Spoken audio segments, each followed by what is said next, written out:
Hello मेरे प्यारे दोस्तों, आप सभी को मेरे यूट्यूब चैनल कहानी का खजाना में स्वागत करती हूँ। आई होप आप सभी लोग खुश होंगे, स्वस्थ होंगे। चलिए दोस्तों, आज आप सबको मैं एक नई कहानी सुनाती हूँ। तुम्हें तो मुझ पर बिल्कुल भी तरस नहीं आ रहा है। ऐसे तो मेरे शौहर ने भी 3 सालों में नहीं की थी, तुम तो एक ही रात में। मैंने भी मुस्कुराते हुए कहा, अब क्या करें, दिल तो तुम्हारे लिए ही धड़कता है। अब तो आदत डाल लो, अब तो हर रोज एक खुशियों की बरसात होगी। उसने कहा, अब बस भी करो चौथी बार। दोस्तों, मेरा नाम सलीम है, मैं एक ठेकेदार हूँ। ये उस वक्त की बात है जब मैं पुल निर्माण का काम कर रहा था।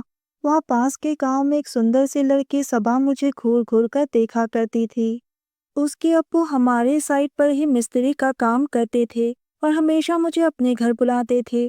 मैं भी वहाँ बैठकर घंटों बातें करता था और चुपके चुपके से सबा को देखता था और वो भी मुझे देखती रहती थी। एक दिन मैंने सबा की अब्बू को उसके बारे में पूछा तो उसने कहा कि उसके शौहर गाड़ी की मांग कर रहे हैं, जो मैं पूरा नहीं कर पा रहा था। तो उन दोनों में इस बात को लेकर बहुत झगड़ा हो गया, इसलिए वो सबा को हमारे यहाँ छोड़कर चला गया और अब तो 2 साल हो गया है। सबा हमारे साथ ही रहती हैं। धीरे धीरे मेरा वहाँ पर उठना बैठना ज्यादा हो गया।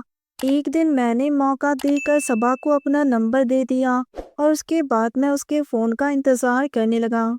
एक दिन मैं उसके घर जा पहुंचा। मैंने मौका मिलते ही पूछ लिया, तुमने मुझे फोन क्यों नहीं किया? उसने कहा, मेरा फोन तो मेरे शौहर ने अपने पास रख लिया है। अब घर में सिर्फ अब्बू का ही फोन है। अब्बू तो काम में जाते वक्त अपने साथ लेकर जाते हैं। अब तुम ही बताओ, मैं तुम्हें कैसे फोन करूं? उसकी बात सुनकर मेरा मुंह भीगे हुए चूहे की तरह हो गया था। ऐसे ही दिन बीत रहे थे और मैं मौका देकर उसके घर उसके अब्बू के साथ गप्पे लड़ाने के लिए चला जाता था। एक दिन किस्मत ने साथ दिया और उसके अब्बू ने मुझे रात के खाने में शामिल होने की बात कही। मैंने तुरंत ही हाँ कह दिया। मैं बहुत खुश हो गया क्योंकि आज मैं अपने दिल की बात सबा से कहने वाला था। दोस्तों, चैनल पर नए आए हैं तो इस वीडियो को लाइक शेयर और सब्सक्राइब जरूर करें। करीब रात के 8 बजे मैं उनके घर गया। सबा ने ही मुझे खाना परोसा। जब वो खाना परोस रही थी तो मैंने उसको धीरे से कहा, तुम आज बहुत ही खूबसूरत लग रही हो, क्या हम अकेले में मिल सकते हैं? वो बहुत ही खुश हो गई। उसने हल्के से मुस्कुरा दिया। खाना खाने के बाद जब हाथ धोने के लिए मैं बाहर गया तो सबा ने मुझे हाथ धोने के लिए पानी दिया। उसी वक्त मैंने मौका देखते ही सबा को साफ साफ कह दिया, देखो सबा, हम दोनों ही अकेले हैं।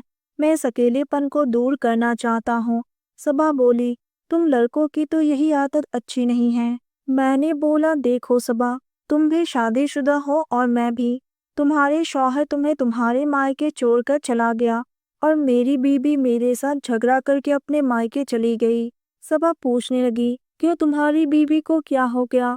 मैंने बोला, अब तुम्हें क्या बताऊं, उसे मेरी अम्मी अब्बू के साथ रहना नहीं है।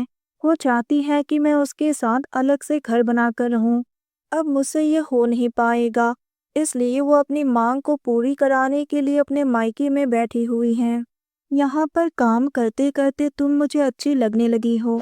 मैं भी जानता हूँ कि तुम मुझे पसंद करने लगी हो। तो क्यों ना हम दोनों एक दूसरे की ज़रूरत को पूरा करें।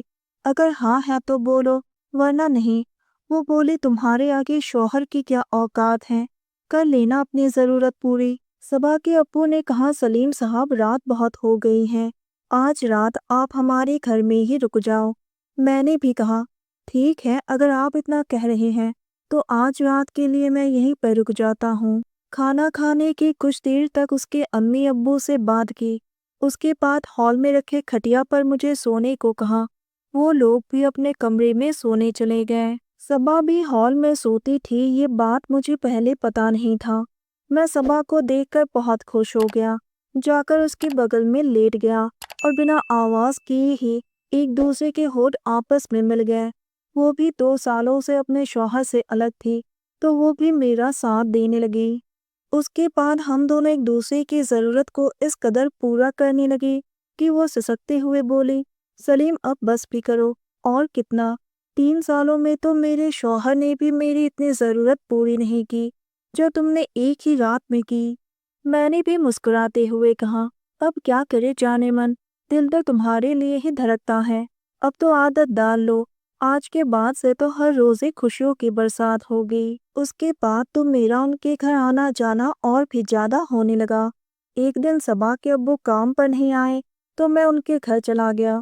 پتہ چلا کہ صبا کے ابو نے اپنے داماد کو نئی گاڑی لے کر دی اور وہ صبا کو اپنے ساتھ اپنے گھر واپس لے گیا۔ اس کے کچھ ہی دنوں کے بعد میرا بھی پل نرمان کا کام وہاں پر ختم ہو گیا اور میں دوسری سائٹ پر جا کر کام کرنے لگا۔ دوستو، آپ سب نے اپنا قیمتی سمے نکال کے اس ویڈیو کو سنا، اس کے لیے آپ سبھی کو دھنیہ واد کرتی ہوں۔ دھنیہ واد دوستوں۔